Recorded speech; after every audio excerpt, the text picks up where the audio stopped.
What's up, Strange Oddities Podcast viewers and listeners? I'm your host, Matthew J. Haas. Welcome to Strange Oddities Podcast, guys.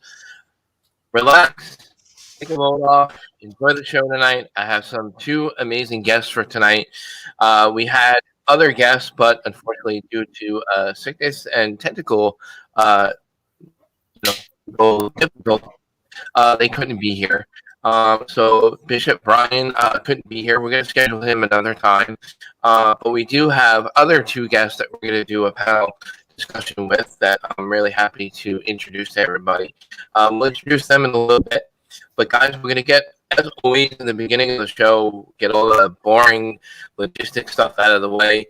If you haven't subscribed to the show, guys, kindly go to the YouTube main page of Strange Oddities Podcast. Please hit that little bell.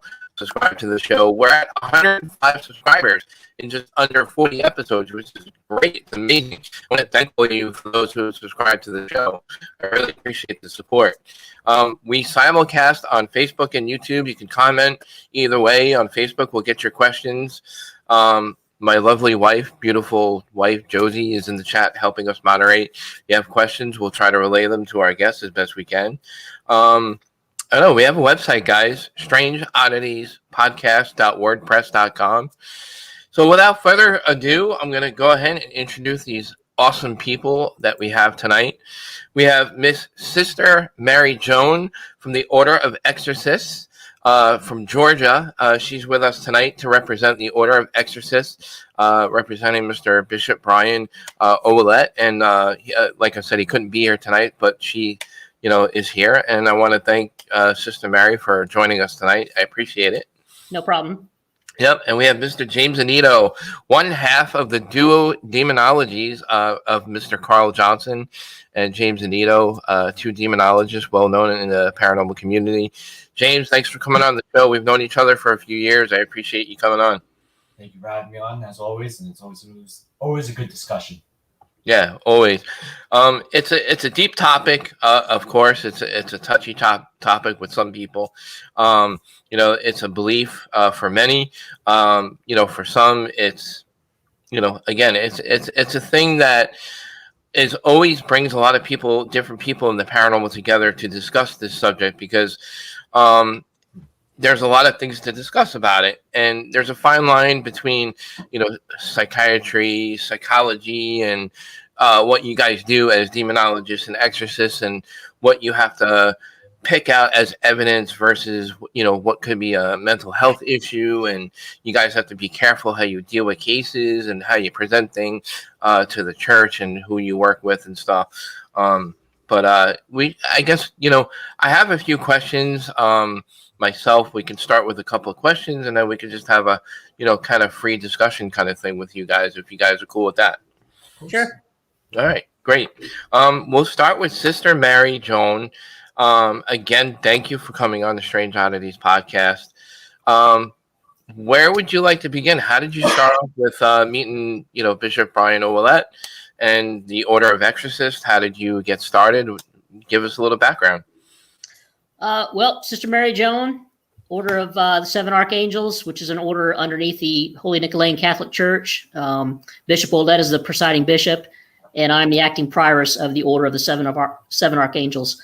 I actually met them in 2016, about August, after doing an extensive search for a church and for a possible paranormal group that might have ties to religion to give me some answers stemming from a 2012 motorcycle accident where I was hit by a drunk driver and was almost killed. I actually flatlined 3 times, and it's left me permanently injured. I walk the leg brace, have a lot of metal in my body. The airport loves me, and I had a near-death experience when I was in a coma. And at the time, I wasn't really practicing in a religion. I was a Christian, had always been a Christian, but I had walked away from the church. I was raised Protestant, but also had half my family's Roman Catholic. But I'd walked away from the organized religions and had started studying Native American shamanism and some other disciplines, and hadn't really been to church in years. Well, during my near-death experience, it was dramatic to the point where when I came out of it, I had about 4 or 5 pastors come to me. I was a police officer, so we had the chaplains come and talk to me, and none of them could give me the answers I was seeking for what I had seen and felt and went through while I was under. And I spent almost 3.5 years trying to find some answers from somebody. And I just happened to go to the Order of Exorcists, which is actually based out of California, and found that they had a group in Atlanta. And so I was going to reach out to them and just never pulled the trigger.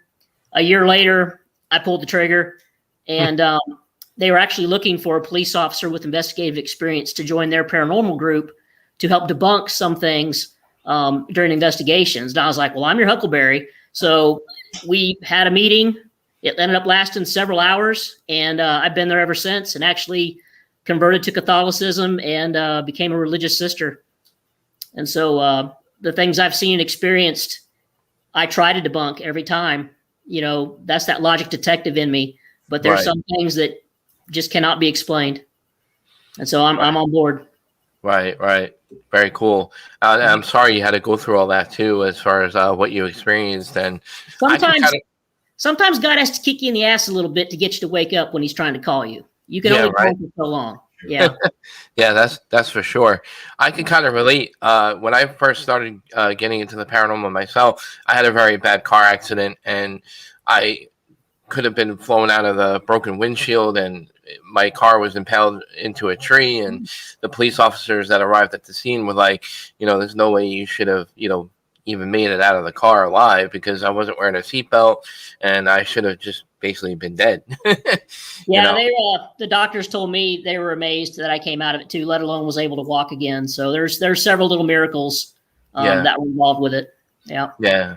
I definitely feel like, like the things that you go through life, that there's definitely somebody watching over you and protecting you, and that you were put here for a purpose. And, I think a lot of the things that you guys do is kind of like I've always been told it's a calling, to work for God and to preach the things that you guys do as far as exorcisms and, to be exorcists and, do that kind of work. Do you feel like it was a calling, or? I've always been called to be a protector. I was law enforcement for 26 years. I was in the Army for 3 years. So I've always had that protector spirit about me, that warriorship.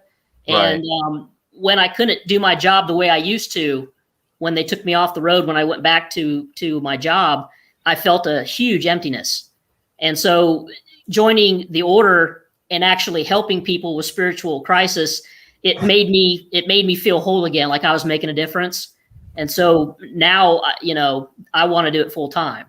Right. There's just nothing more satisfying than kicking evil in the ass.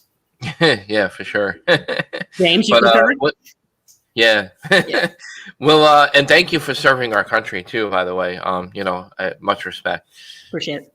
Yeah. We're going to go to James. James, for those who are not familiar with my friend James here, has worked with Carl Johnson for quite a few years. James and I go back quite a few years ourselves, and we've worked on cases and events together. And James took me under his wing a little bit to learn about demonology and whatnot, because I needed to have my own knowledge and know a lot more about it before I would venture into that area of the paranormal. And James was the guy who I went to and took me under his wing, and that's how we got to know each other and stuff through our Dominion Ministry family, if I can mention them. Got to give a big shout out to them, fine folks. But James, how did you get started, and what hooked you up with Mr. Carl Johnson? So it's been a very illustrious, I hate to use that word, but it's just crazy how it's developed to the point where I'm at. Of course, in some aspects, when I was a child, I thought, okay, maybe I would be a priest. I'm a deacon. Of course, I respect that level of the priesthood, and I have not completed that. Probably at one point was considered transitional deacon, but I consider myself a permanent deacon. So I probably will stay that role because I understand the respect of that. But that was something I wanted to be as a child.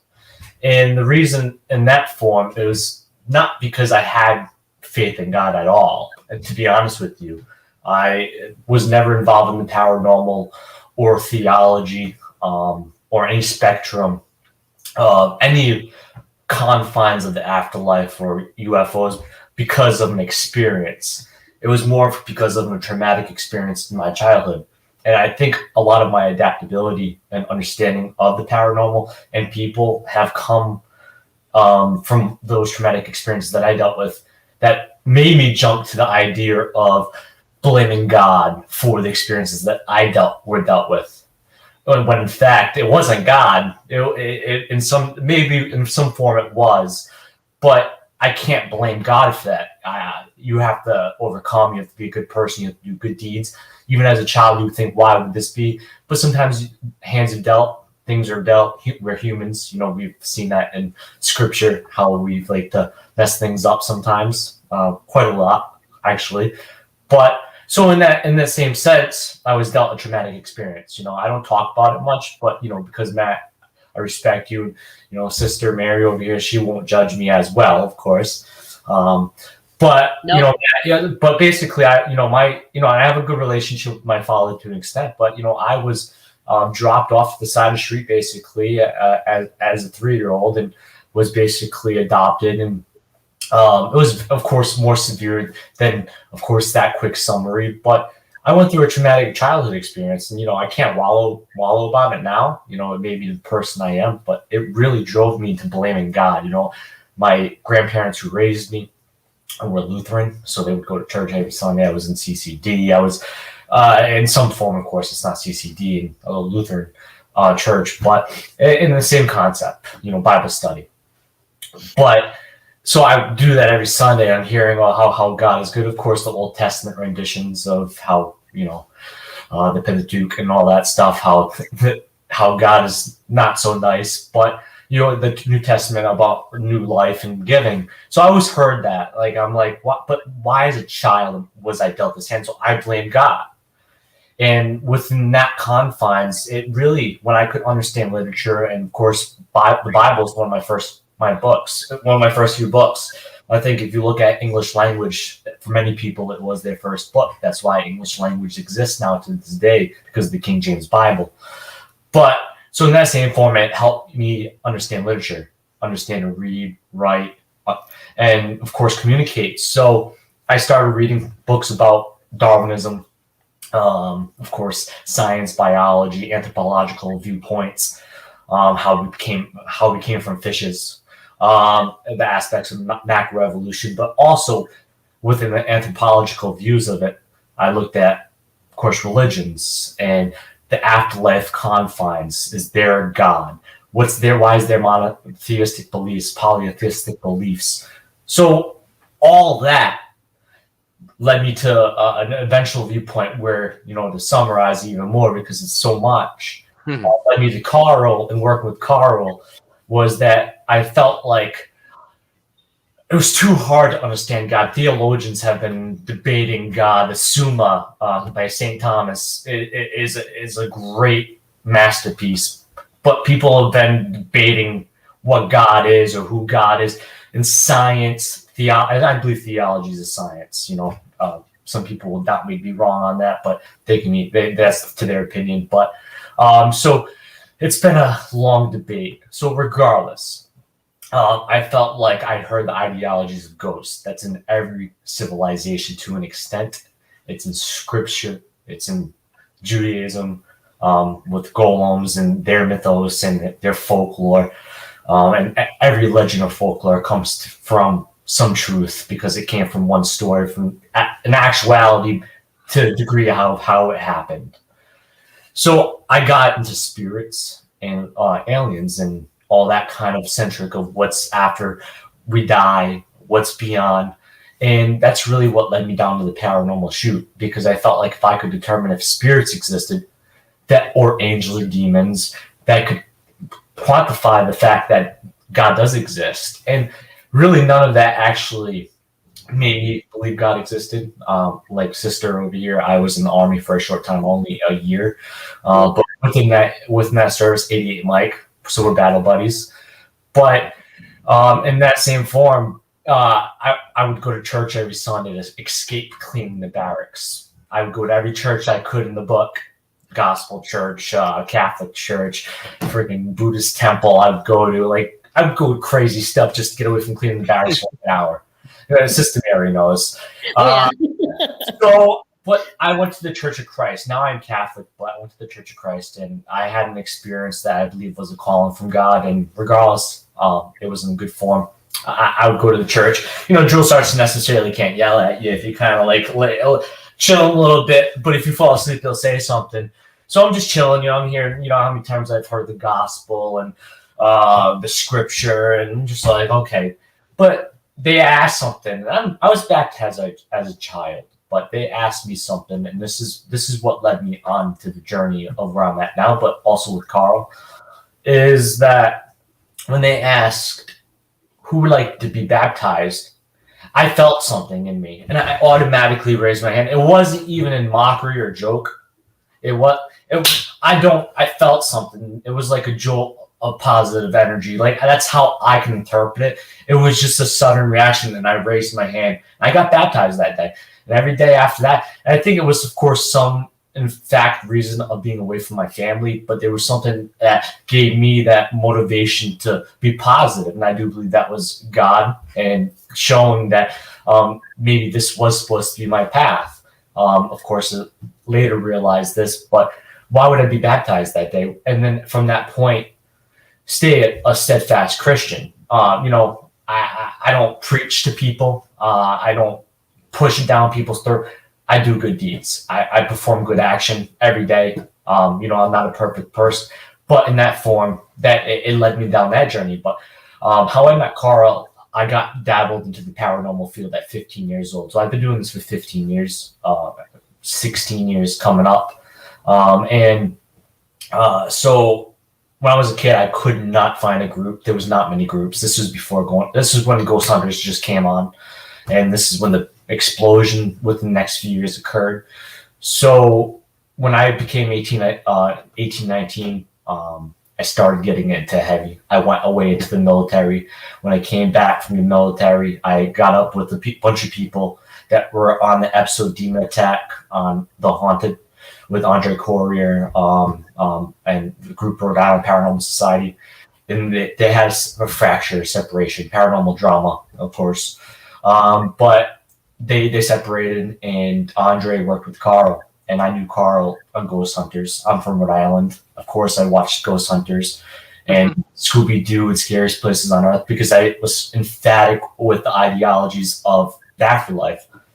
So Andre got me in touch with Carl, and I come from a computer programming and a computer networking background too. I went to high school for computer networking, tech school, and then I went to college before the Army for computer programming for a year at New England Tech.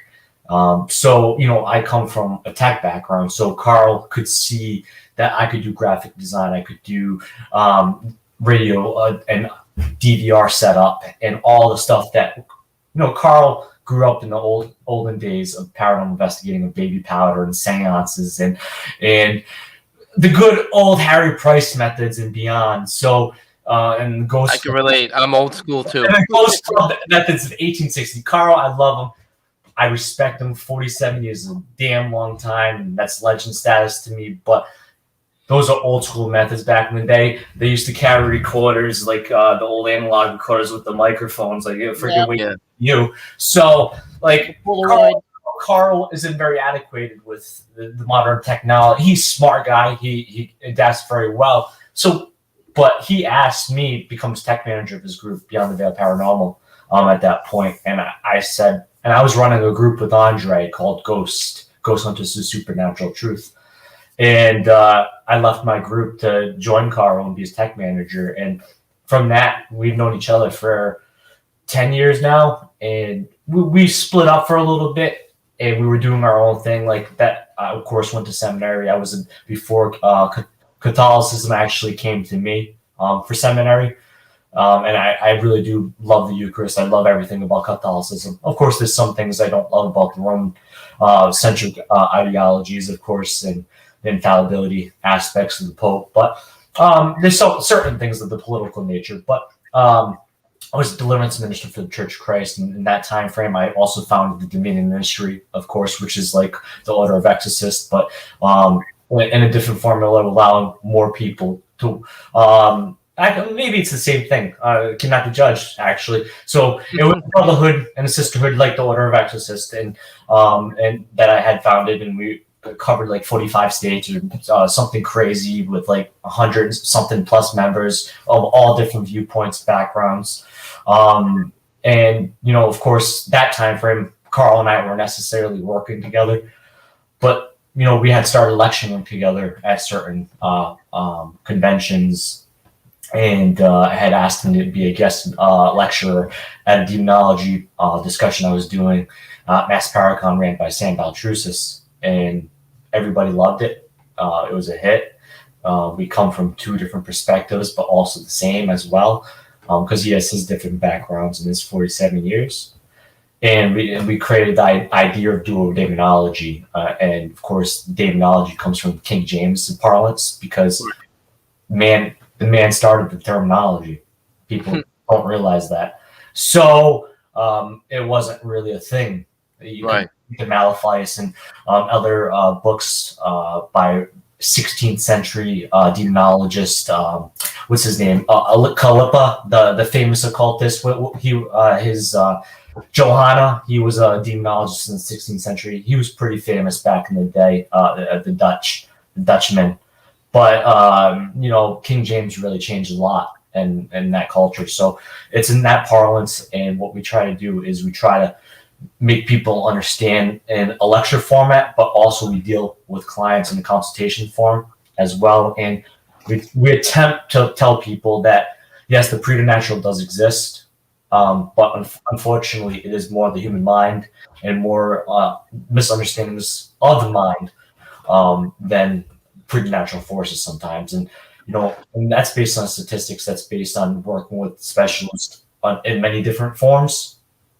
So I'm not denoting, we're not trying to denote that it's not possible, but we're trying to let more people know, not the facts necessarily, because it's hard to awareness, facts, but awareness to the paranormal and what you need to look forward to when you're dealing with people, because dealing with people is dangerous. When you can go in a home or like an abandoned building or a place that does ghost hunts, and go investigate. But when you go into people's houses, it's a whole nother level. Yeah, people's livelihoods, the psychology of their home, themselves, their family. You know, you could say there's a demon in their house, and then there's traumatic experience right there that could lead to many different facilitations of disorders that could lead to suicide or other situations where they harm the family or themselves. So people don't realize that you have to not know your shit. I'm sorry to swear, but you sinner. You have, but you have to know many different avenues, especially when you're dealing with applying demonology. And of course, I'm not an exorcist. Never claimed to be. I respect that role. Of course, I do know the solemn rite because I've read it so many damn times. But you know, I was never in an actual a solemn rite of exorcism. I've done deliverances. I've been involved in other forms of expulsion, but I respect that role. But I come from an applied demonology state. I assess the case, and then I lead it, give all the documentation that I received with working with physicians or psychotherapists, and then deliver that to, of course, a local diocese or bishops within the old Catholic Church or Sister Mary or somebody that could alleviate the situation and say, this is the information I have. This is why I know they're not crazy. This is why I believe it's a preternatural force, demon, whatever you want to call it. Right. This is what they need. Yeah. Can you please come check it out? Can you assist them and also apply the fact that this is all collective, you know? Right. So that's totally. what I do, and that's what Carl does as well. Right.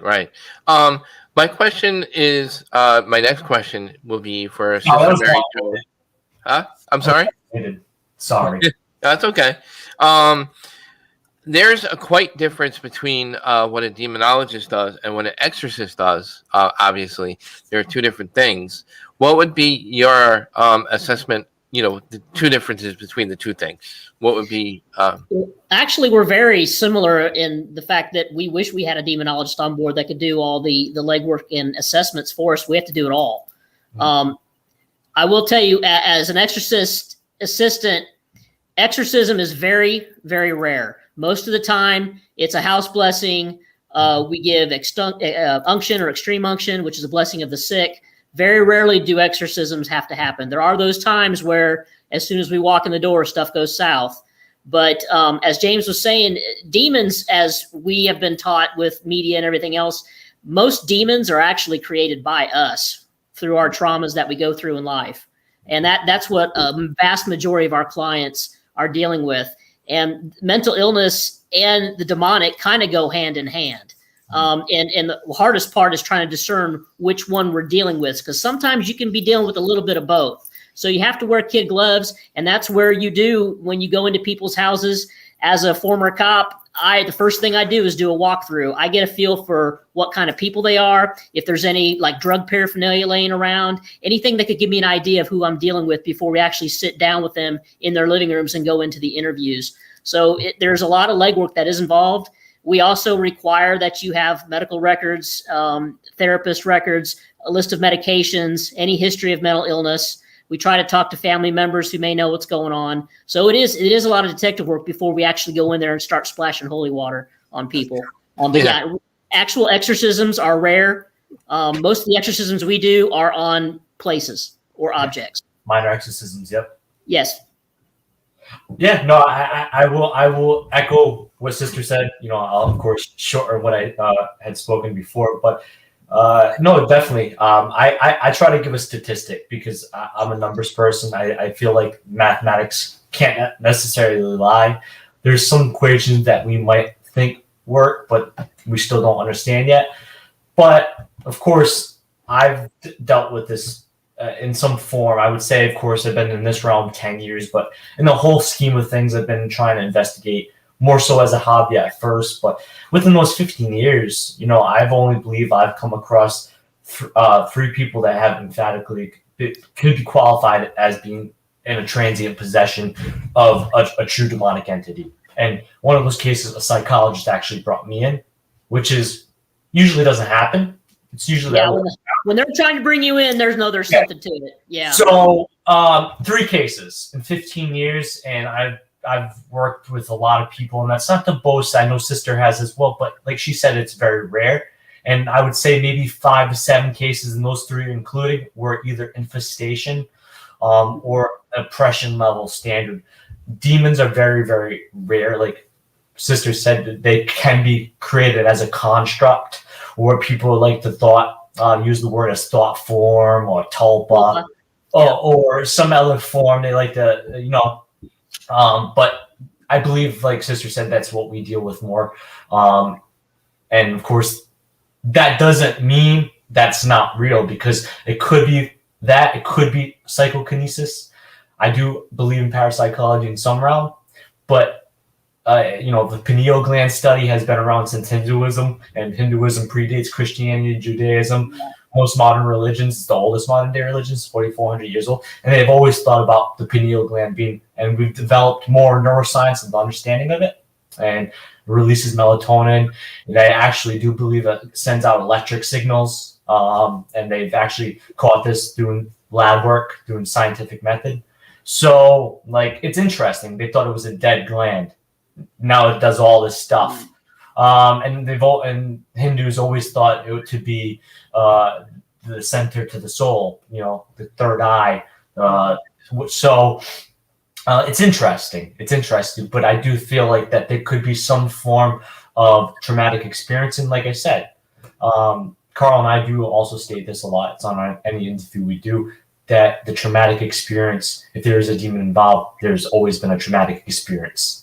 It has to be, because there's a demon doesn't possess without invitation. 100%. Yeah.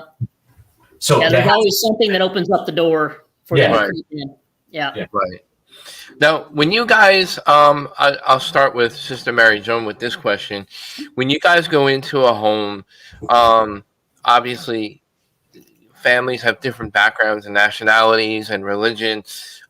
When you address those particular things in your investigation, like, is it kind of walking on eggshells a little bit because of people's backgrounds and nationalities and religions? Like, how do you kind of deal with like other people's religions and stuff with your expertise? Actually, being associated with the old Catholics and being autocephalous, we don't require you to be Catholic. We don't require you to even be a Christian. If you call out for help, we show up.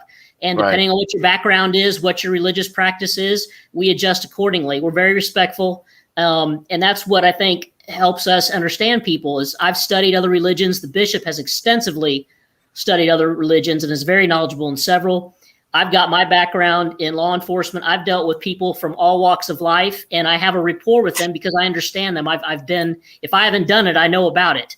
You know, I haven't always been, a sister in an order. So the first thing I try to do is when I do a phone interview is I try to get a feel and I ask them what their background is, what their nationality is, what their religious practices are, even if there is one at all.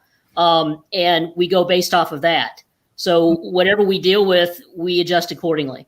So there's no real issue with that. Most of the time, the first thing we have to tell them is, look, and I'm not dissing on Roman Catholicism, but the first thing I have to tell somebody is, we're not those Catholics. Feel free to tell us whatever you need to tell us, because a lot of people that practice in occultism or some of the new age religions, the first thing they want to do is clam up because they're afraid to open up. And the first thing I want to do is kick down that door and get a good dialogue going. And I'm like, look, I don't care. We want to get to the heart of the matter. We're here to help no matter what your background is. So that's not really an issue for us. Cool. And that's awesome, by the way. Yeah. James, what's your thought on that? I echo. I work with all faiths. I believe in equality. I, of course, if I feel like they are not understanding of my faith or understanding of the invocation that I will call forth, then I will bring a rabbi or somebody respective of their faith in, a monk or whichever, or whoever is their religious leaders in their faith. I will bring in, because I really do believe in some form instilling your faith. That's important. You can't kind of detract them, because if you're doing Christian prayers, they might not understand what's going on. And even though you are invoking God is working for you, there has to be some form of reception as well to it. You can go to church and be at mass, but if you never go through the catechisms or anything like that, and you never receive the host, the prayers and the hymns are great, and it's instilling, it's positive, but the Eucharist is so much more powerful. And you get to that point.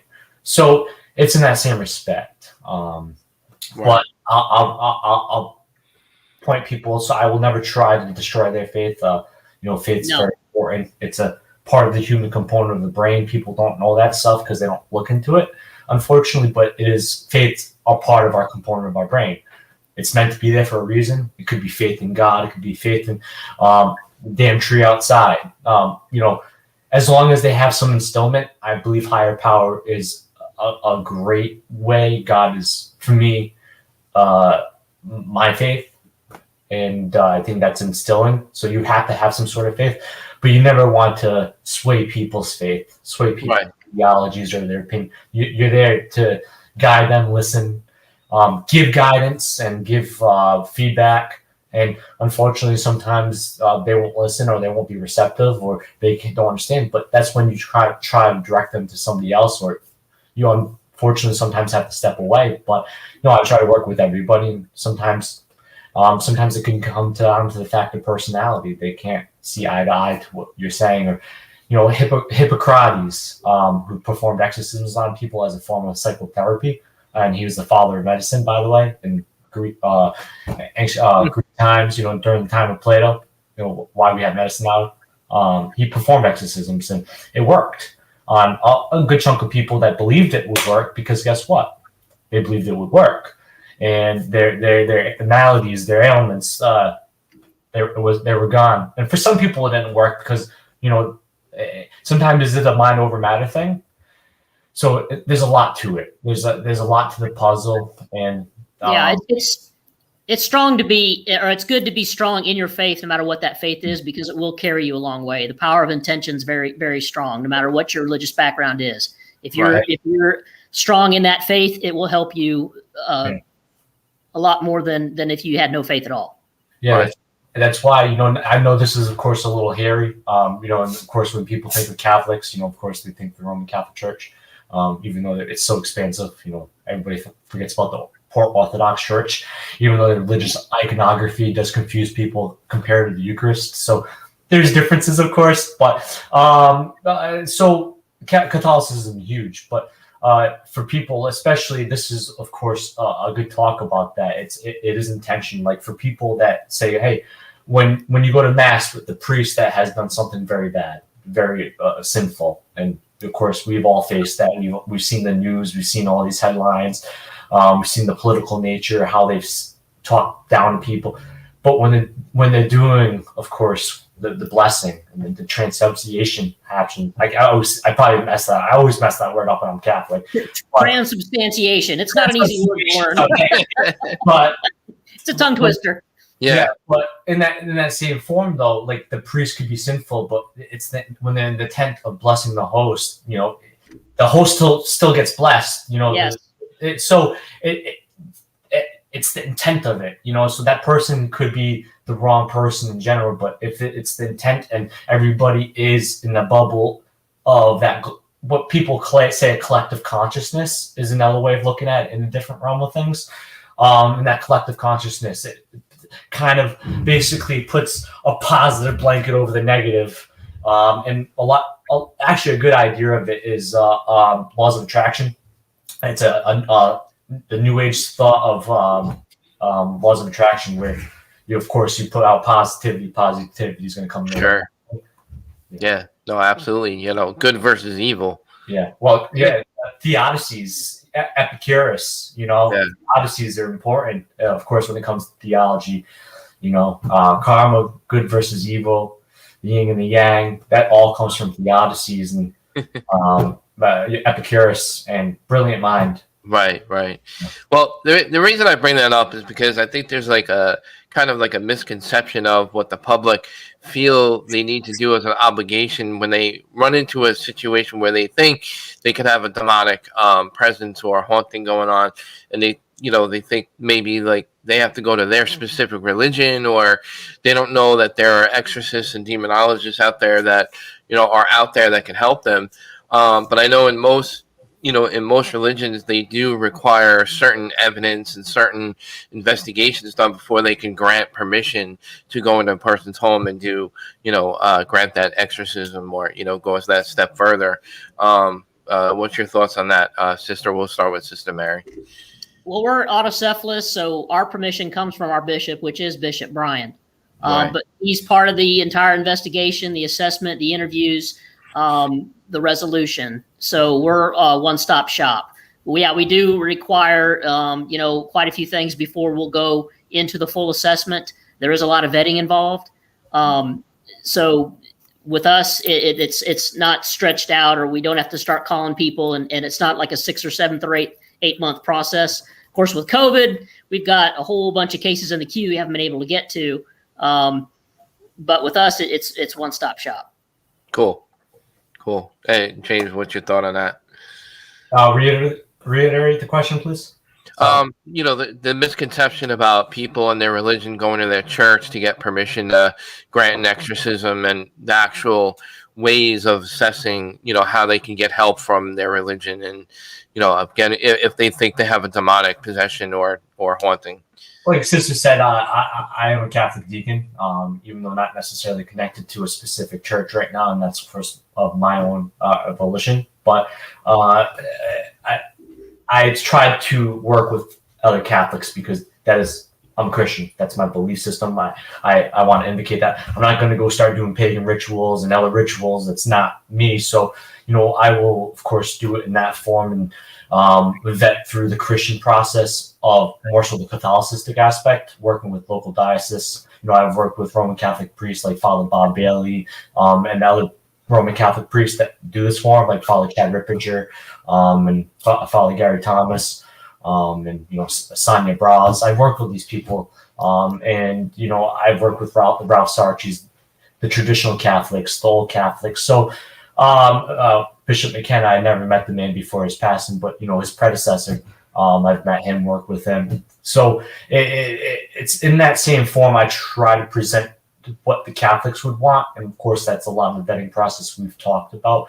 But as far as other people, as far as how they reach out, Protestants, and this is nothing bad and stuff like that. I was a Church of Christ Deliverance minister, and when I was in that form, I wasn't performing exorcisms on people because I was deliverance minister, but there really wasn't a vetting process on that because they really don't require much information. But it's still of course,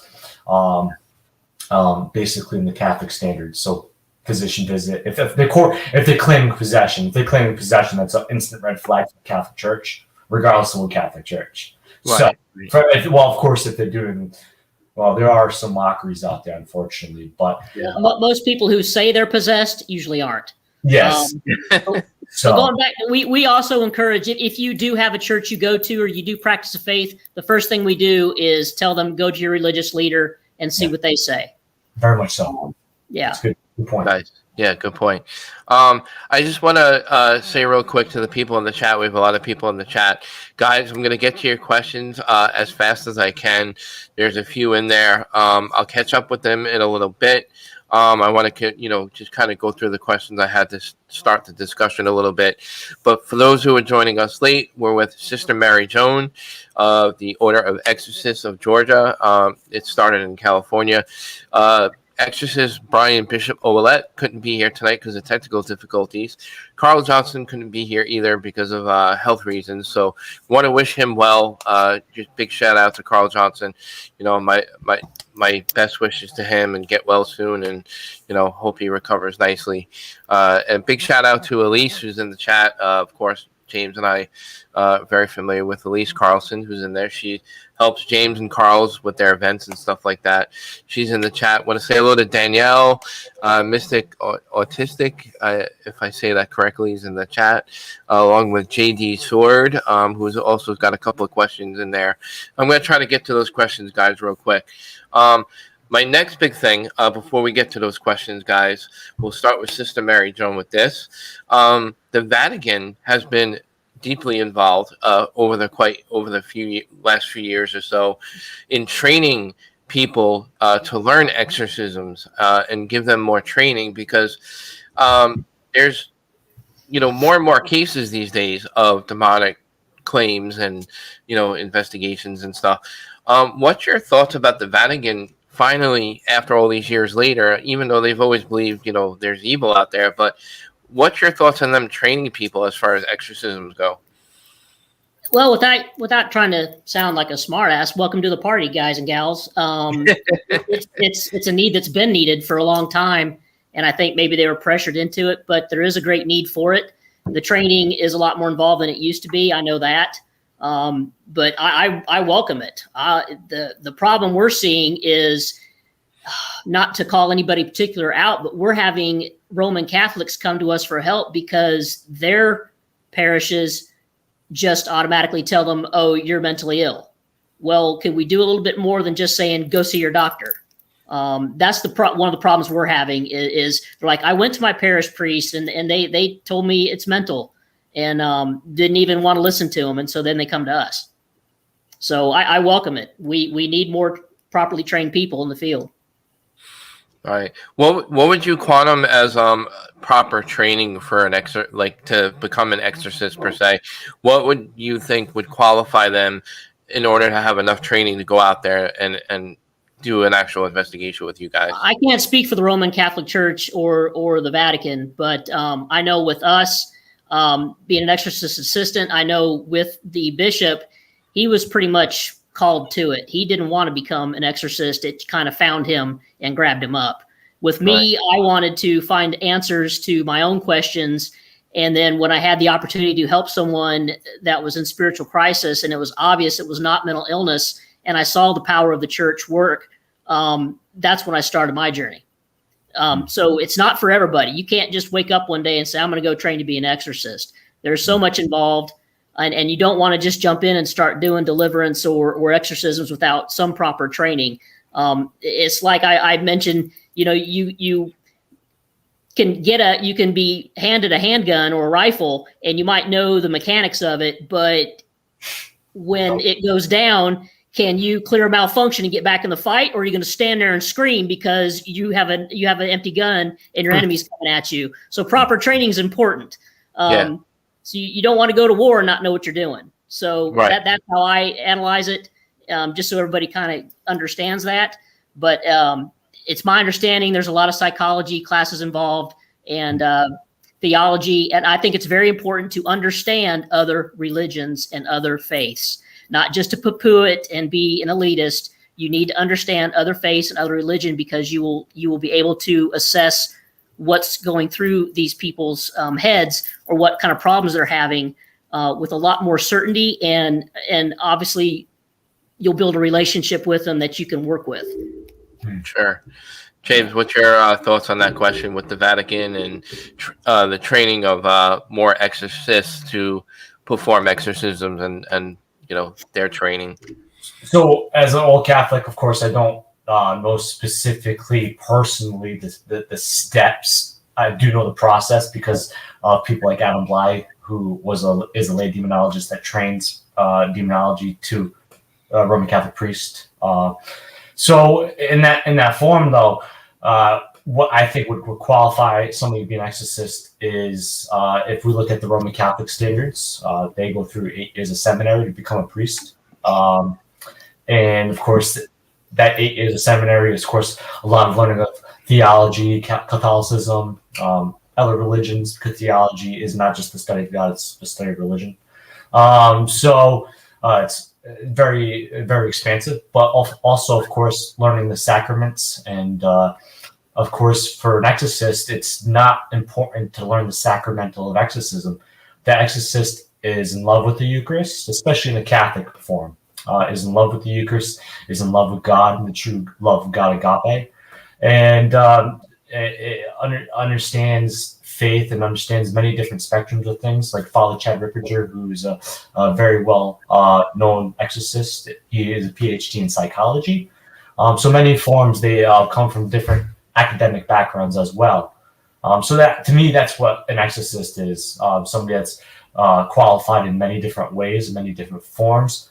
That's why I didn't continue to do the priesthood. It's not because I don't have the faith. It's because it's something that I understand that takes a lot of dedication, takes a lot of time, and the closer you get to God, it doesn't get easier, it gets harder. Nope, it's a lot harder. So I understand that there's only so much I can take as a person. I believe maybe that's never my step, so maybe I'll never be an exorcist, but that's not the most important thing to think about, and that's what an exorcist is. It's not they jump to the conclusion of exorcisms and people being possessed. They look at the grander scheme of things, and to me, that's an exorcist. Right. Okay, I have my first hard question. If you guys are ready for it, I don't know. If it hasn't been hard already, but I love these questions, Matt. They're very great. Thank you. Okay, I got it. I'm the interviewer. I got to be technical. Come on. All right. So when you guys are, say, given a case, you're on this investigation, have you guys ever had the worry of being possessed yourselves, or come across a situation where you're going to fear that something may happen to you while you're addressing a situation? I'll start with Sister Mary. No, we prepare ourselves quite well before we go into a situation. And, we take Eucharist before, after, we take part in the sacraments, sometimes 2 or 3 times a week, with just a mass for the ministry. And to be honest, once you know you have God on your side, nothing else matters. I would be more afraid. I would be more afraid of the perps I meet on the street than I would an actual demon, because they have to play by rules, whereas we have complete free will, and human beings will do some crazy crap. And so you never know where they're coming from, but demons have to follow the rules. So I've never been worried about being attacked or possessed myself. I've had the vexation happen where when we're reading the rites, sometimes you get what's called mind block. I've had the burning of the eyes. Bishop can tell you about that. He's had the burning of the eyes. I had my stomach get cramped up during a rite. But other than that, you just muscle through it, and you know who you have at your back. So I don't really worry about that kind of thing. You're prepared when you go in there. Wow, good for you guys. Power of God, totally, 100%. Sure. Yes, sir. Yeah, James, your thoughts? I agree. You know, it wasn't necessarily a demonic situation, but unfortunately, as humans, we sometimes there's good ego and there's bad ego, and sometimes bad ego does come into play. And I had done, and this is when I was a deliverance minister. You know, I was doing a lot of good work, and I started letting it get to my mind that it was me doing the work. And I eventually did a case where I believe I think the word attachment is overly used, unfortunately, but I do believe I did unfortunately get something that was a repercussion due to not just religious provocation, but intense provocation in ill manner. So I definitely went through things. So I realized, like Sister Mary said, faith, once you have the utmost faith in God and love for God, and that's not just saying that, that's action, that's thought, that's so much. And we can falter, but people like Padre Pio and other people, you know, who haven't faltered in their faith are very important, and of course, Jesus himself. But it's very important to know who you are, know that God is behind you, know why you are there, know it's not you doing it, know that you're not necessarily helping, you are guiding. And you're the facilitator, and you know, there's a difference between going in with confidence and cockiness. Yeah. You've got to humble yourself before you go in there. I mean, you know you're going to win going in, but you don't want to be cocky about it, because it's not you that's fighting; it's Christ working through you. Definitely. Right. So as long as you know that, you know, of course, like Sister said, there's so many things that you can do before, you know, intense prayer, sometimes fasting for some people. Most exorcists, of course, fast, and most people within that presiding the psalm do fast or do some form of pre-intense preventative measures. And because, of course, we look at the movie The Exorcist, and movie like The Rite, which is based on true story, which is a book, great book, great movie. I love Anthony Hopkins. You know, where people don't realize why you have people that are like-minded, very well strengthened in their faith, and have their head on their shoulders, because things can happen. You know, we are people, we have emotions, and that's why we always try to say, when you're doing this kind of work, never have any negative mindset, never have any negative thought on somebody or what people are doing, because that is things that they will attempt to use. Or, you know, I had that nightmare where I was working on a case, and I was at the consultation stage, and I never met the family, never seen them, never seen the house. I had the address, could have Google mapped it, never did. Emphatic about that. I know I did not. Never seen the house, never seen the family, as I said. And that week before I was supposed to go to that house, I had a nightmare. I went in that house and killed that whole family. Mind you, when I went to that house and the family that was in my nightmare was the same physical traits that were in that nightmare. And that's something that you don't I don't dream a lot or nightmare a lot. So like yeah, that's a legit case right there. Yeah. So like, but that was an attempt to keep me away. Mm-hmm. It was because they are, like Sister said, they are not all powerful. God is powerful. So they know that. They know that if you are going in the right intent and the true consultation of God, that they cannot win. And they understand that. They're not stupid. They are intelligent. I hate to give them that kind of accolade, but they are intelligent and manipulative. They're parasitical. There's so many forms of deceptive. That's where all their power is through manipulation. They only have the power you give them through being manipulated. They're scavengers. So they know that, and you keep going with that, and you can't feed them. Right. All right. So before I miss any questions in the chat, I'm going to try to relay a couple of these to you guys, if you don't mind. I don't want to miss anybody. So, all right. So this is a question for more toward Sister Mary Joan, if I say this correctly, from JD Sword. Does the Holy Nicolene Church use de exorcism a suppla cantabius, if I say that correctly. That fancy talk for the new rites. Yeah, We use the old rites. the old. Yeah. Sorry if I fudged that question. I don't think I could pronounce it either, to be honest. But no, we use the old rites. Right. We found, and the bishop could tell you when you have him on, that we've had more success with the older rites. Cool.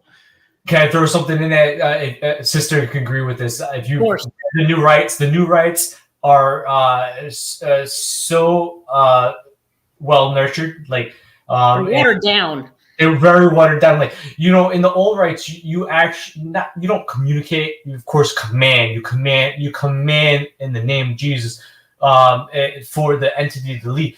There is no commanding necessarily in the new rite. There is more persuading or asking, because they don't want competitiveness. The church now is at a point where they look at it less as a combative thing, and then where the pre-rite was more of like a spiritual warfare conflict. Yeah, I can't speak for the new rites. I've never read with them with the bishop. We do the old rites, and during a very intense exorcism, I was reading the Psalms. I kid you not, and I'm a skeptical believer, but a believer. And this was my first full rite that lasted several hours, and it was like our 6th or 7th exorcism on this woman. And Wow. I could literally feel the power of God come through me, to the point where I even developed kind of an accent as I was reading the Psalms. And it was just nothing but pure light and power. I'm getting chills now thinking about it, just flowing through me. I have goosebumps. And yeah, it was just nothing. I can't compare it to anything else. And I haven't heard that from people that know how to do the new rites. I haven't read them. Yeah. Right. This question, I think, would be geared toward more for James. This is from Sarah Yusaw, or Yusuf. If I have problems pronouncing your last name, my apologies. As for the field of demonology, it is advanced and refined. Do the experiences you have had support the overall religious framework that you believe in? Well, I want to say the field of demonology is advanced. It's still archaic in many forms, of a lot of old interpretation, unfortunately. Do the experiences you have had support the overall religious framework? In some form. I still, it's not that I doubt God. I don't doubt God. So I think when people hear I say this, they say, oh, you don't believe in God. I doubt some of the thought pattern of what a demon could be in a non-corporeal sense. They are non-physical beings. That is something that I think everybody in the demonology realm and sister could probably also agree with. The non-physical beings, they are it says in the Bible, they are spiritual beings. If they follow the same descent of angels are non-physical as well. So I think if you follow that, I think they are non-corporeal. That I can attest to from what I've dealt with. But in the same, I as a religious framework, I'm still up in the air of what necessarily a demon is. There are a lot of course, discussion. But if you look at the discussion of demonology, the field of demonology, and I look out like homoratology is an important thing to look at, the study of sin. The idea of what sin has been connected to has changed in forms of a demon hierarchy and the demon folklore, and it has changed many times from different perspectives and many different religious beliefs. So it's hard to take thousands and thousands of years of history and say one framework's right or not, but a lot of it has a lot of similarity, and that's what I can say. I do believe there are preternatural forces that exist out there, but I don't have the full understanding. I don't think we ever will, but all we can know is that we know goodness prevails, and that is through the acts of God, and that's what's important. And that's, I think, what I have seen in the framework of things. But demonology is still archaic, and I think it has a lot to go with getting out there and understanding what it is, why we apply it in field. And because, even though The Conjuring and all these movies have been out, and Lorraine Warren are cultural phenomenons, my good friend Ralph had a movie done on him. people still don't understand what a demonologist is. They think I'm a Satan worshiper or Satanist. Never been a Satanist in my damn life. I was maybe an atheist, but I was never a Satanist. I was never rebellious in that form. I never acted out and say Satan made me do things or wanted to be rebellious in that nature. Yeah, I was a rebellious kid in a different form. But so, no, people still have misunderstanding, and, you know, I think it has advanced, but still archaic. Yeah, no, 100%. Well, demonology is the study of many forms of that field, that part of the field. And, you know, one thing I want to add is I'm glad that both of you guys are out there to help people, and, you know, we can reach out to people like you to take care of these situations. But I would be more afraid of the living than to be in those situations. That's what you guys are there for. And thank you, you know, for your services, be doing that kind of thing. But James and I both know that we've run into situations like when we run into a private home, you know, the possibilities of running into different dangers of psychologies and psychiatric issues and mental health issues. And I'll start with James with this. This could go into a whole can of worms, per se. But when you go into cases, James, would you find that a lot of them deal with the psychology and the mental health thing rather than the other stuff? Unfortunately, yes, because as Sister said, I think we both echoed this and we're in agreement. If the person is claiming they're possessed and they are not possessed, emphatically, likely 99% in truth, unless there has been some form of documentation that can prove that maybe an exorcist or priest dealt with them and performed exorcism on them, because there are paper trails to it. There's documentation to it, and in a Roman diocesan aspect, and even many old Catholic churches as well. When I was working with Bishop Long, when I was with USOCC, you know, they had backing, you know, documentation. There was process. We had case files.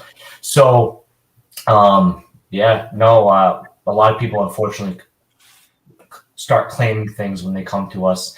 You know, of course, there are a lot of true cases in some form, but unfortunately, I do believe a lot of it is psychological, and or they're going through a traumatic experience. And once again, to relate to my experience of blaming God, the best thing they can do, because they're dealing with something negative, is jump to the conclusion that they're dealing with something that's possessing them or affecting the way they are reacting or doing things, because it's easier to jump to that conclusion than blaming themselves. Right. Yeah. People that come to us and say, I'm possessed, I need an exorcist, I need it now, I've had demons for 2 years, and that's the majority of the intake. That's when we're kind of like, oh, okay. But when you have a family member or a best friend come to you and say, hey, I have a friend, or I have a cousin, or I have a nephew that's doing this, that, and the other, and they've been to the doctor and they can't figure out what's wrong with him, and he thinks he's fine, that you kind of raise an eyebrow to, and that you want to peck out a little bit further. Yeah. But free will does come into play. The person needs to understand that they do need help. Right. If they don't want our help, we can't help them. It's about free will. Right. Do you guys think with the pandemic situation, obviously there's been a lot of negative energy out there because of everything entwined with all the chaos and the riots and, you know, all the political things that are going on? Not that I want to bring that stuff up, but do you find that you get more alleged claims and cases because of the current situation that we're all dealing with?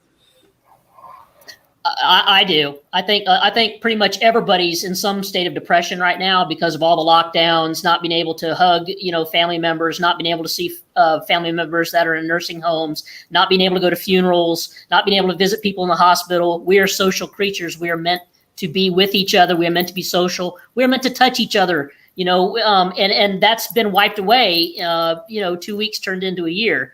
So, a lot of people are suffering psychological events right now, and everybody's suffering some form of depression.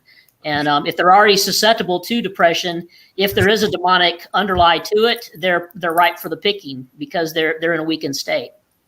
Very much so. That was perfect, sister. But I'm laughing a little bit, not because of what she said, but we are in a pandemic or epidemic, a form of mass depression, a form of mass death. But I laugh because we want to relate to that topic when it comes to like a mass collective situation that's throughout the whole world. I look at like a famous demon that we all know of either through the Exorcist or through the Ouija board called Zozo, which comes from yeah. And he was the demon of a pestilence, which is a pandemic. So I think we've always, as civilization, has jumped to these things of being of a demonic influence. I don't necessarily think it is. Maybe there's some forms of evil or some backlash to what, as humans, of where we are, and there's affectance to that. And some people do get affected and get in a weakened state. And then, like Sister and I have said, invite because they are a pattern of oppression, and they finally give up through their free will and say, I can't do this anymore, or please take me over, or some form of allowance. Yes, I think that is more possible during this time, but we also, once again, in these times, also jump to situations that sometimes aren't just there. Absolutely, 100%. All right, so trying to see if there's any questions that I missed in the chat. Yeah, I think we got into that a little bit already. JD Sword said, "Does the Holy Nicolene Church require someone who approaches you for an exorcism be evaluated by a mental health professional or psychiatric first?" I think we kind of touched on that a little bit. Yeah, we addressed that right at the beginning. Yes. Yeah. All right. All right. So, well, I guess we'll just kind of go into a free will discussion if you guys want. My question is for Sister Mary Joan. When you guys are brought onto, let's say, if it's okay to mention this, like brought onto a TV show last minute, how much preparation, which is probably like zil or none, how much preparation or time are you guys given to be brought into a last minute emergency situation? Well, when we get called by those boys out in Vegas, we usually have maybe 24 hours, 48 hours notice, and we're not told hardly anything, just the basic facts of the case, because they want to keep everything authentic. And when we show up out there, we just go prepared for anything. But in several episodes, and of course, the episodes are 42 minutes long. We're there anywhere from 3 to 8 hours, so there's a lot of things you don't see. So it may look kind of choppy by the time it gets done editing. But we go in and we do our interview, we do our thing, just like we would if it was a local case. But there have been times where as soon as we walk in the door, stuff goes south. I remember one particular episode that took place in Vegas where everybody literally got attacked on the crew except for the bishop and I. And we're running around like crazy trying to address the issue. So, yeah, you just have to go ready for everything. I usually have a suitcase with nothing but equipment and stuff in it to take with us, and a very full backpack. Nice. What is your kind of like go-to first thing that you guys would bring to an investigation as far as tools, or what's your best tools, which other than God? God is always on our side and everything, but what's your best tools that you bring on an investigation? James, you want to go first? You want me to? Okay. Ladies first. Obviously, the books of the rites. We bring copious amounts of exorcised holy water, exorcised salt, holy oils. I have a blessed Saint Benedict crucifix that I bring with us, and I have blessed metals that I bring with us as well if we need to seal the property. And then a lot of miscellaneous stuff in between. Nice. Good. Go ahead, James. Well, of course, I don't perform the solemn rite of exorcism or minor exorcisms like I do a house thing. So I do, of course, bring oils and water that have, of course, been prayed over, and salt and my crucifixes and my, of course, binder to do any blessing, or, of course, sometimes if in want, because I, of course, can bless holy water outside of Mass. I, plus Holy Watchdog, of course, my book of my blessings and stuff like that.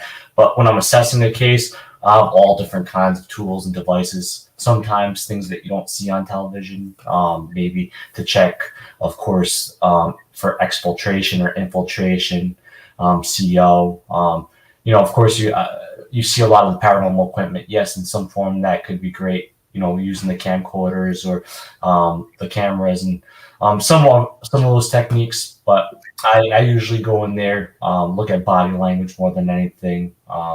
Look at the environment. So it's really kind of trying to eliminate all the boxes before I jump to ghosts and spirits and all that stuff. So there's many different things, many different tools, things that you don't see on television, interview techniques that Sister knows as being law enforcement, that you use to try to trip people up. I do a multi-point interview. I do, through email, through phone, and in person. Their story changes dramatically. It's documented. So those are techniques. Those are tools I use. You are the best tool, but also the worst tool, because you can also create an environment, create a shared hallucination if you put too much perception into something. And you got to leave your biases at the door too. Well, that's important. So many different tools. I do use some of the paranormal stuff. I'm not a spirit box person. I do like ITC. I do use a digital recorder because I do believe EVPs in some form have a science to. I do believe that if people like Thomas Edison and Nikola Tesla were very fascinated in it, I think there is a possibility it could exist. And I've gotten some pretty interesting stuff in replies to questions I've asked, or things that I've, either saying prayer, the vulgar stuff that I gotten, or talkbacks on just, people buffing what they want to emote they are than what they are truly.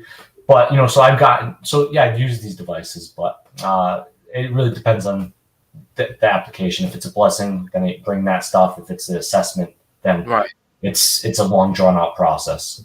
Sure. Yeah, local cases, we use all the paranormal equipment too, and I'm sure, as James has just concurred, sometimes we can validate what the client is saying just by using the equipment.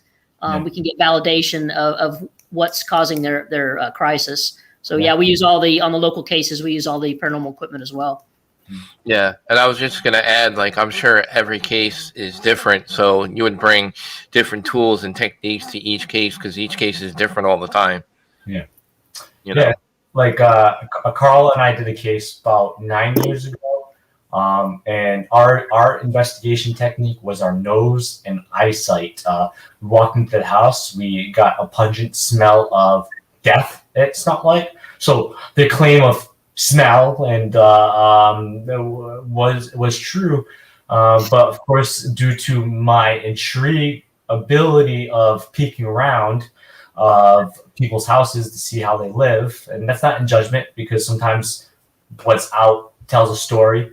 And I open a door and there's freaking, I forget how many cats, I think 10, maybe 15, probably 10 cats or something like that, over the legal limit.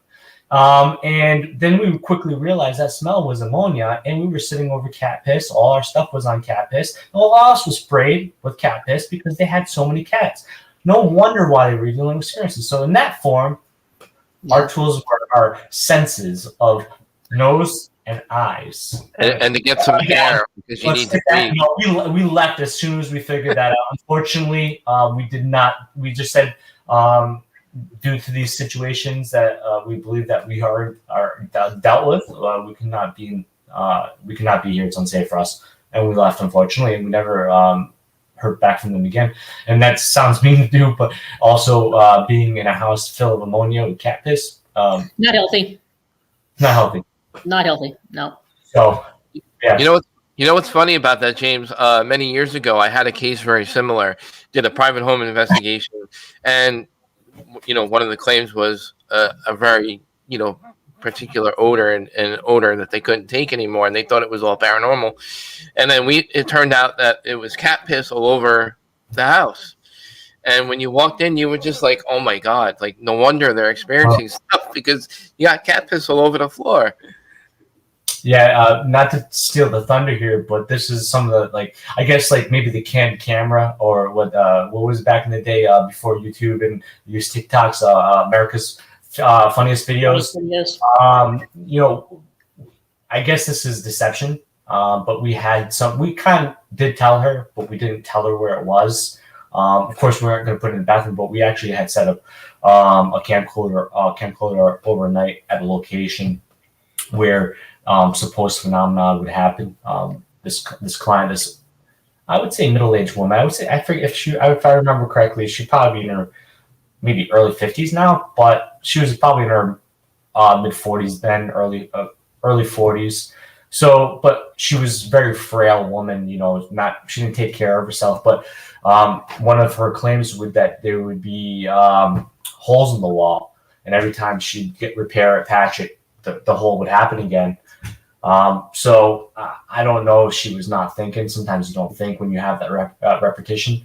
On the camcorder, we caught her banging right into the wall on purpose because she wanted the attention. She really didn't have people in her life. So she banged in the wall, and you could see her doing it on purpose. She wasn't drunk or under the influence of some demonic force. You could see she was doing it on purpose. Just emotion, just getting understanding of the person.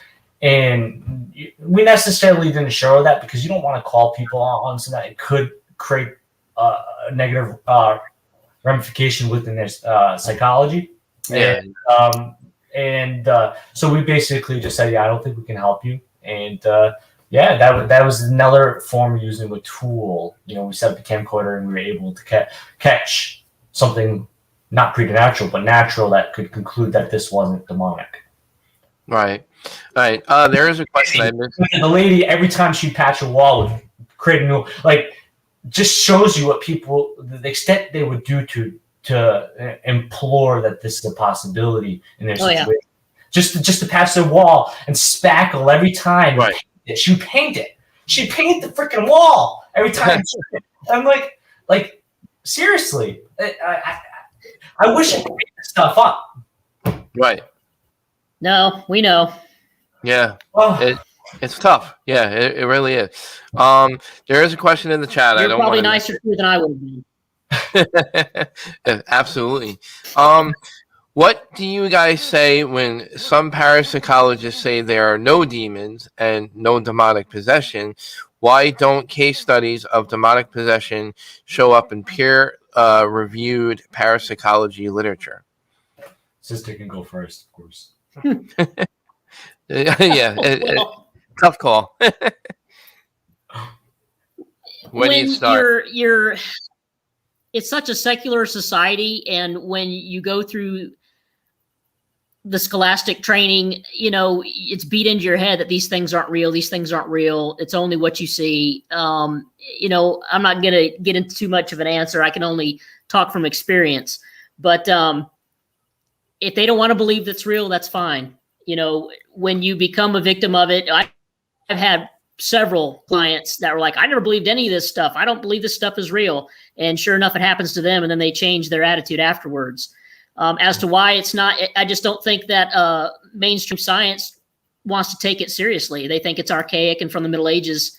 And so it's hard to get some folks in those groups to take us seriously. Right. And if I'm not mistaken, science and religion has been at war since the dawn of time. But you know what? It doesn't have to be. It just goes back to when we were using the tools. We use the tools of paranormal research that are scientifically based to validate or invalidate some of the problems that we're investigating. So it doesn't have to be that way. We can work together. Yeah, absolutely. I agree. Go ahead, James. As a person that loves psychology and parapsychology in many different forms, like I said, I think people want to take my demonology badge or my deacon badge away sometimes, but I'm being funny. There's no badges for that. Not yet. Not yet.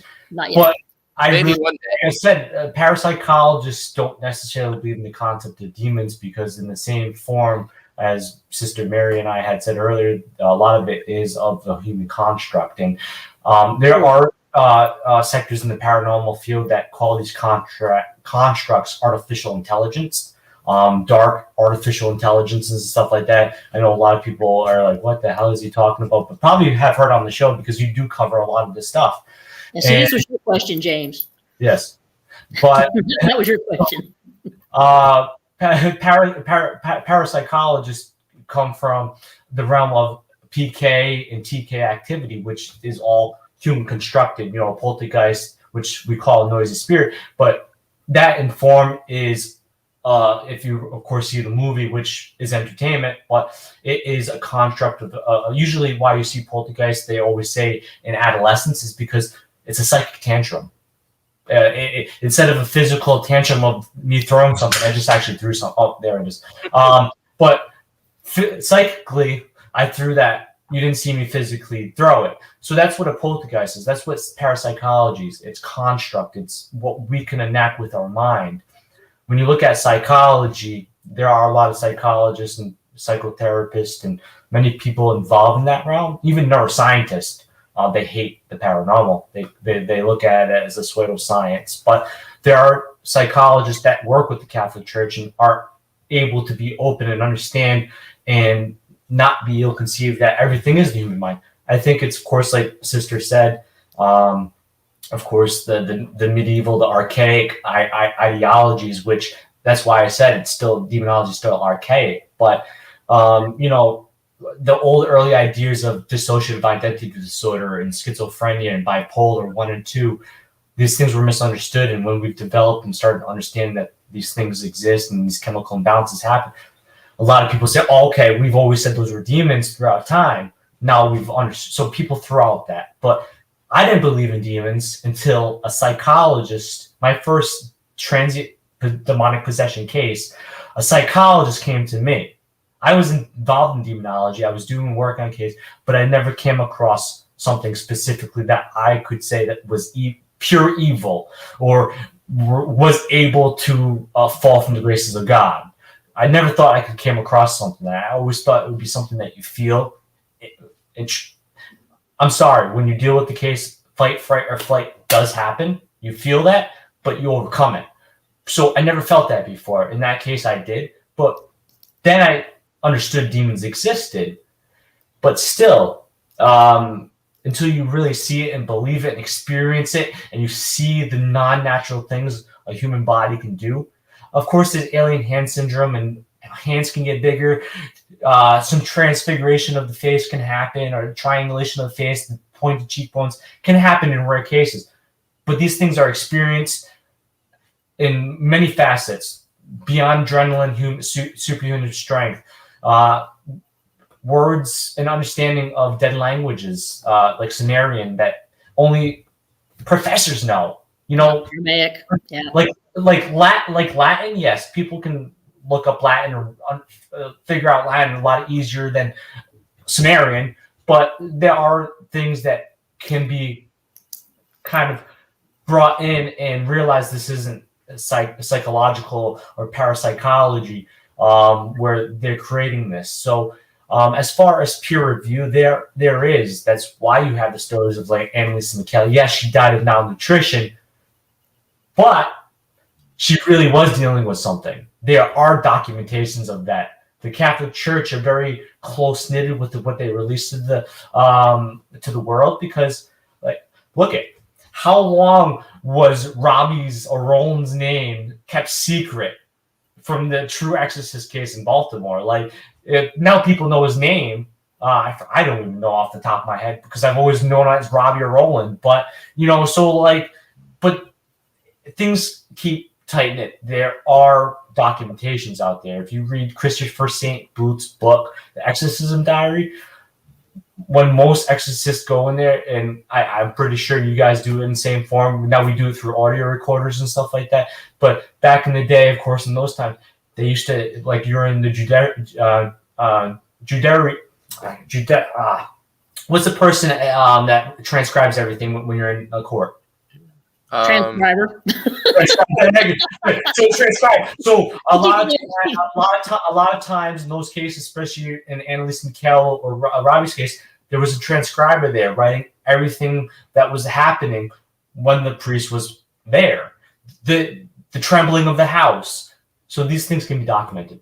And that's what can be shown to parapsychologists or psychologists. And if they're not willing to believe it, like Sister said, to each their own. Yeah, they deal more with corporeal aspects. We deal with the non-corporeal aspects. And there can be a connection. You just got to, and science is starting to open up a lot more. And they're finding out a lot of things in the last 10 years that 20 years ago, we never would have thought would have been real. When you get into nanoparticles and the God particle and all that. So they are opening up.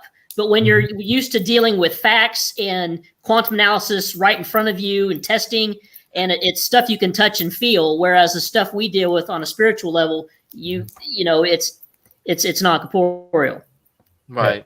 And if I could add to the peer review part of that question too, is being that demonic cases are extremely rare and possessions are rare, I would think that, if a person is truly possessed by a demon, they're not exactly going to want to, have their documentation out in the public, due to personal confidentiality of the family and the patient, along with the church, depending on how the church is about it.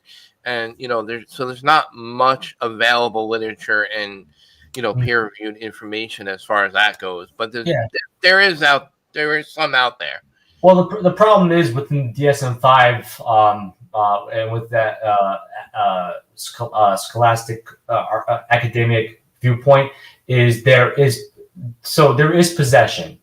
It is a human construct ability where we can go into a state of a different personality that is different than dissociative identity disorder, and we can be possessed. But that's, I think, sometimes also mistaken for what demonic possession is. And, of course, people will say that once you put your mind to something, you can, of course, create these emotions outwards. But it's not an ill point. Like, parapsychologists have a lot of great perspective, and so don't a lot of psychologists. But as we've all been saying, like Sister has said, I have said, Matt, you have said plenty of times on your show and times we've been discussed, you have to look at many different angles. Yeah. You have to. Yeah. Religions, different scientific viewpoints, and there you go. Science, theology. We want to take theology as a discussion. There are many theologians that hate each other because they have different viewpoints on what God are.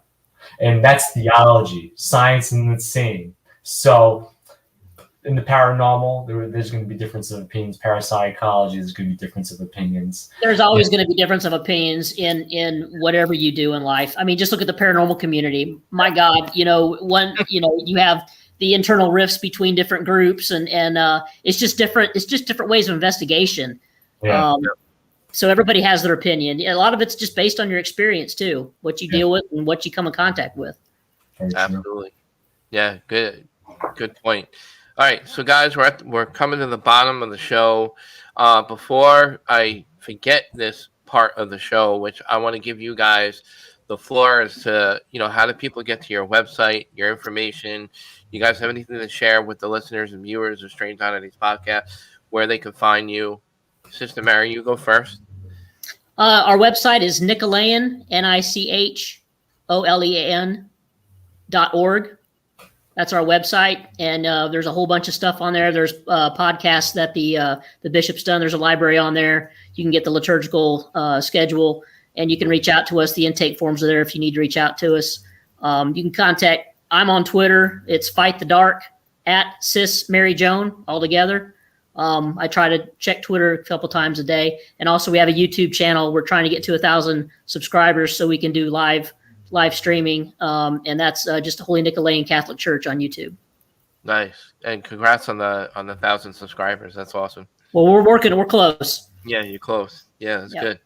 And any events coming up? I mean, I know that, COVID has kind of put a damper on things, but we do have an investigation next Tuesday. Where we have Dateline Australia coming to film a documentary with us. They're going to follow us on a case, and then they're going to join us for the Ash Wednesday service.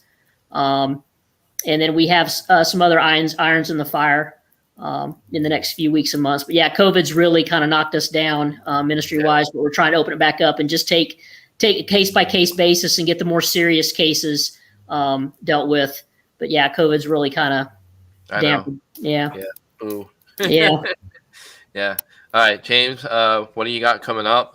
You want to share information to our viewers and listeners on Duo Demonology and, what you guys are up to? Yeah, so I basically do everything with Duo Demonology, which can be found, which I'm still always fascinated that we got the name, but our URL is demonology.org in the parlance of modern sense, so demonology.org. And you can reach us that way in form of contacting Carl and I, and usually Elise will answer, who is, of course, our manager, but also a historian, as she is the president of the Johnson Historical Society in Rhode Island. But she'll probably will answer for us because we are both busy. I work a secular job, but I also consult after work, and I've also have a son. But if you want to reach out to us, demonology.org. We also have a weekly podcast, or we attempt to, through YouTube, Facebook, and through our website, where we talk about different discussions on demonology or specific people or cults. Our topic next week, which we're coming back the 18th, I think is the next Thursday, we'll be talking about religious people, Rasputin. So we'll be talking about Grigori Rasputin next week. So we do have our weekly podcast called Duo Demonology, and we do cases, like I said. So if you need assistance, please reach out to us. Don't hesitate. And if you are looking for us to speak on the topic of demonology, you can reach out to us. Because of COVID, we try to only do streaming events or whichever, because both Carl and I just actually got COVID, and Carl, unfortunately, is dealing with the repercussions of it still, ramifications of it, and hopefully he overcomes it. He's getting stronger, and so keep praying for him, and he'll come forth as well and join the real life like I have. And also Elise posted on the chat, Facebook, Duo Demonology, DuoDemonologie. That's old way of saying it in King James parlance, but you can find us that way, or YouTube us. And if you want to reach out, 401-808-7416. That's my personal number. Please don't be a bum. I'm nice, but dude, they're gonna call you at 3:00 in the morning now. It's great. It's fine. But I've actually been lucky with the respectful nature of it. People. Most people are respectful. Yeah. I'm a nice person, but as Matt knows me, you're a terrible person.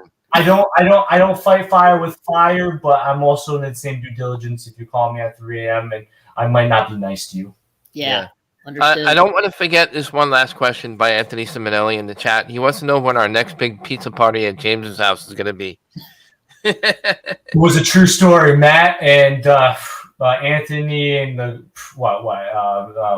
we had like 15 people. Yeah, what was it called? Yeah, we had 15 people there, and I made pizza. Well, I ordered a pizza and then made a pizza. And everybody liked my pizza. But when Sister and Bishop Bryan and Carl, of course, you and the crew can join us, then we'll have another pizza party. Yeah. Hey, sounds good to me. I'll eat pizza 24/7. Real quick, I want to give a shout out to Danielle in the chat room for fielding the questions. She's one of our members of the church, and I want to thank her for fielding some of the questions for y'all. I appreciate you, Danielle. Thank you. Yeah, thank you, Danielle.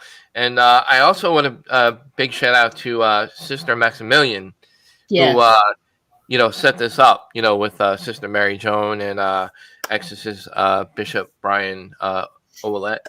And you don't get to see her very often on TV and whatnot. She's kind of behind the scenes. She's also the bishop's wife, but we couldn't do it without her. She's the glue that keeps the ministry together. Yeah, that's why I'm giving her a big shout out, because if it wasn't for her, we wouldn't have connected. And big thank you to her. And we're definitely going to aim and target a bigger live panel discussion with everybody in the near future. Again, like James said, Carl was under the weather still, and Bishop Bryan Ouellette couldn't make it because of technical difficulties. But we're gonna work on that, guys, in the future. So I'll let everybody know when that happens. But guys, yeah, no, thank you so much. If you guys don't mind, just stay on with me a little bit. I'll say goodbye after I hang up here with everybody, and we'll wrap it up privately after the show. And thank you guys so much for being on tonight's podcast. Appreciate it. Thanks for having me, and thanks everybody for tuning in. Yeah, definitely. Yes, thank you, everybody. And we'll have to do a very long episode when we have Carl and Bryan on because we all like to talk. You get the bishop talking. Trust me, you're gonna be here a while. It's gonna be a great show. Yeah. All right, guys, hang on for a minute, and I'll hook up with you guys in a sec. All right. Good night, everybody. God bless. All right. So as I close out the show here, guys, want to thank everybody who asked questions in the chat. Without you guys, that was great questions that you sent to our great guests that we had tonight with Sister Mary Joan from the Order of Exorcists. That's part of the organization in Georgia, started in California with Exorcist Bishop Bryan Ouellette and Sister Maximilian. And I want to thank them, guys, and especially James Annitto also for being part of tonight. Guys, next week, I have another big guest on Strange Oddities Podcast, February 18th. I have Dave Schrader from the Holzer Files is going to be here on the Strange Oddities Podcast, 8 p.m. Eastern Time next week, February 18th. Dave Schrader also has a widely recognized podcast called Darkness Radio, and he's made a lot of TV appearances, other than the Holzer Files. So I'm really excited to announce him for next week. And I don't know. The following week, March 4th, I have who do I have? I'll be making that announcement. No worries. All right, guys. Have a great night. Be well, and thank you all. To those who served our country, as always, the men and women, all the police, law enforcement, EMTs, the doctors out there, nurses, all the essential workers, thank you for what you do, guys. Always want to, big shout out to those people out there. Guys, have a great night. I'm going to play our video here. Good night, guys. Thank you for tuning in and listening to the Strange Oddities Podcast. You can listen to the rebroadcast on the KGRA Radio. Check out kgraradio.com for the rebroadcast at 2 a.m. Eastern Time, 11 p.m. Pacific Time. You can catch the Strange Oddities Podcast live every week at 8 p.m. Eastern Time, 5 p.m. Pacific Time. Please follow our YouTube channel for our live weekly show at 8 p.m. If you like the show, please give us feedback. Email us at strangeodditiespodcast@gmail.com. You can also visit our website, strangeodditiespodcast.wordpress.com. Tune in every week, 8 p.m. Eastern Time on the YouTube channel. You can also look us up on Facebook. We have a Facebook page where all the news and information about upcoming guests and anything Strange Oddities Podcast is doing. Go to our Facebook page, give us a like,